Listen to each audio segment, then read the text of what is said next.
Taurus, hi, welcome to Mr. Queen PH. At ito ang inyong next blessing na parating anytime soon. So this is a timeless reading. Anytime na mapanood nyo to, as long as makaka-resonate kayo. This reading is for you. Okay, so let's see. And if you're interested in private readings, meron tayong link sa description at sa pinned comment. Paki-check nyo na lang kung paano mag-book for a private reading. Okay, Taurus, let us see. Energies for you, blessings na parating for Taurus. Okay, so you have the second house. Oh, maganda yan kasi that's your kaperahan, money, finances. You have Pisces energy and the south node. Okay, so merong kayong missed opportunity before. Yung parang pakaramdam nyo, hindi nyo nakuha yon, dumaan sa inyo, na-miss out nyo. Ito ay babalik ulit, no? Babalik.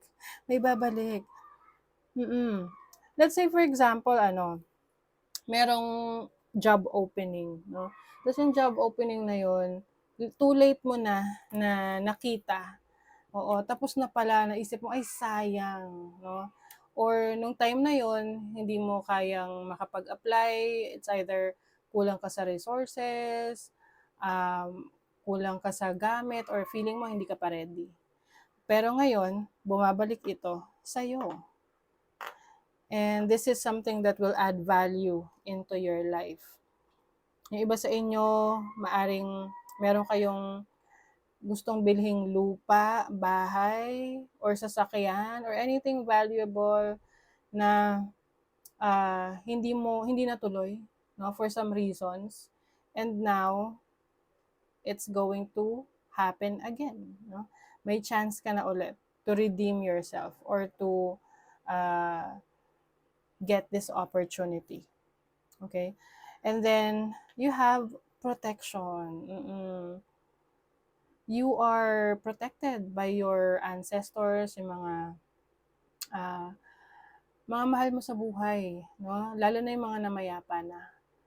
They are your guides, they are your angels, they are your, kumbaga, sila yung nandyan sa'yo, nakagabay sa'yo, protecting you. Hindi mo man nakikita yon, but you will feel it na, kaya pala hindi na natuloy ito kasi you were protected. And also, yung iba sa inyo, meron kayong kakayanan para proteksyonan yung sarili ninyo. And also, the people you love. And then, you have Inquas. So, this is inner growth. I think you are becoming more mature enough. No? Yung iba sa inyo, there's a sense of independence. Kung meron kayong plano na bumukod, to live on your own, let's say, umalis na sa poder ng parents mo, kahit na single ka pa, no? Gusto mo lang mamuhay ng independent.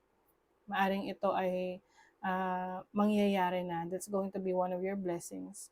And then some of you, pwedeng kung meron ka ng family, tapos wala ka pang sarili mong bahay, at nakikitira kayo sa in-laws mo or sa parents mo.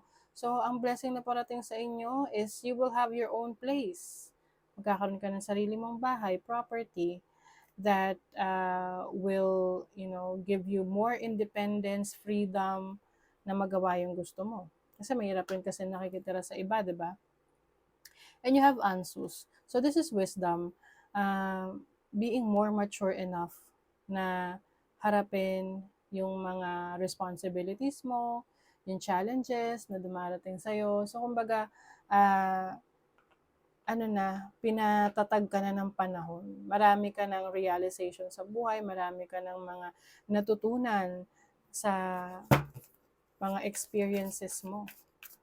And yung mga natutunan mo na lesson na yon, ina-apply mo na sa yung mga decision making. So let's see what else. Ano pa yung blessings? You have the Tower. Ooh. Merong release. I think you are releasing some responsibilities. Previous responsibilities. Let's say, for example, no, meron kang binabayarang sasakyan. At maaring malapit ka nang makatapos no, sa pagbabayad na yon, di mababawasan na yung responsibilities mo, di ba? Yung monthly. Yung iba naman sa inyo, pwedeng unexpected to, no? Na may marireceive ka na certain amount of money. At yung pera na yon, pwede mo nang pambayad pwede mo nang i-fully paid yung mga loans mo. Okay? And then, you will gain properties. So, masasabi mo na sa'yo na yung sasakyan na yan, sa'yo na yung bahay na yan, or yung gamit na yan na mababayaran mo na in full. Okay? Kumbaga yung burden mo is being released. You have the Two of Pentacles. So, I think this is multiple sources of income.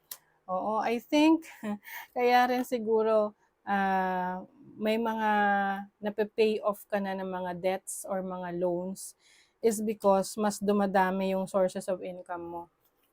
Mas mabilis mong mababayaran yung mga responsibilities mo sa finances dahil mas marami ka ng pinagkakakitaan. You have the Page of Swords. You are also open to learning. Oo. Marami kang gustong matutunan. Very curious ka ngayon.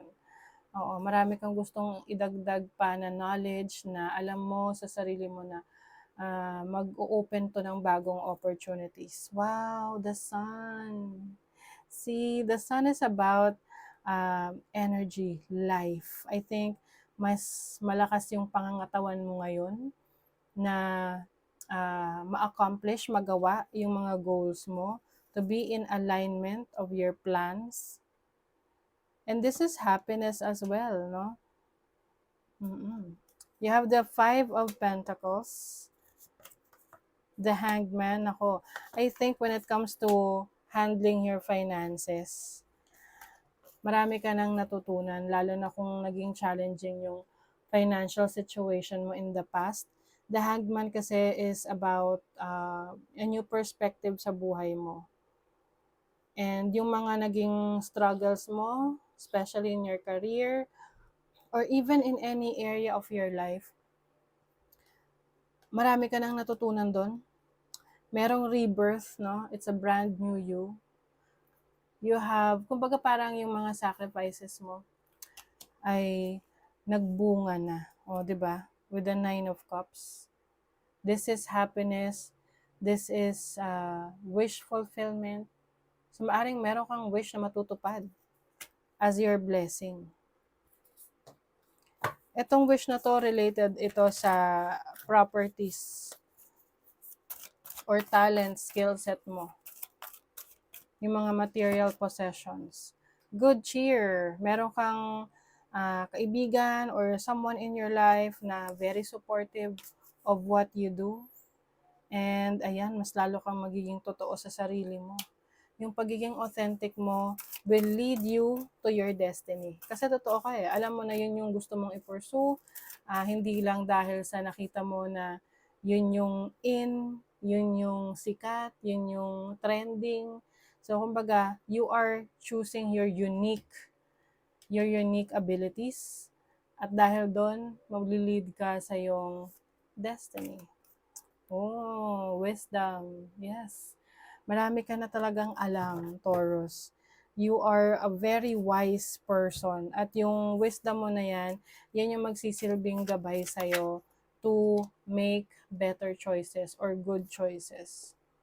Meron kang admirer, okay? So, isa rin yan sa blessing. Siguro, yan yung magbibigay sa'yo ng inspiration. Oo, makakapagpasaya rin sa'yo, will bring happiness in you.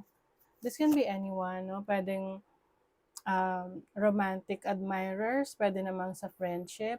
Kumbaga, they look up to you. Things will not always be this way. A change is coming. Yes. There's a transformation. Tinan mo, caterpillar siya. Ano ba nangyayari sa mga caterpillars?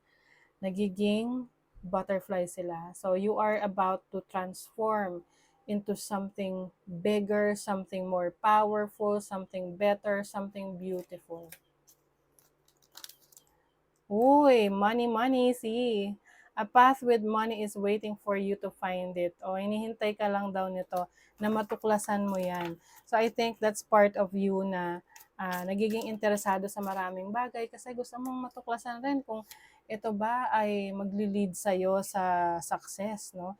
Kaya nga the more na magpapakatotoo ka sa sarili mo, what you really want, yan yung recipe for success. Oh my God, Taurus. 'Di ba? We were just talking about the caterpillar and then here goes the butterfly. Mm. A change for the better. Wow, that is your blessing. Better situation than before. So that is your reading, Taurus. Thank you so much. Bye.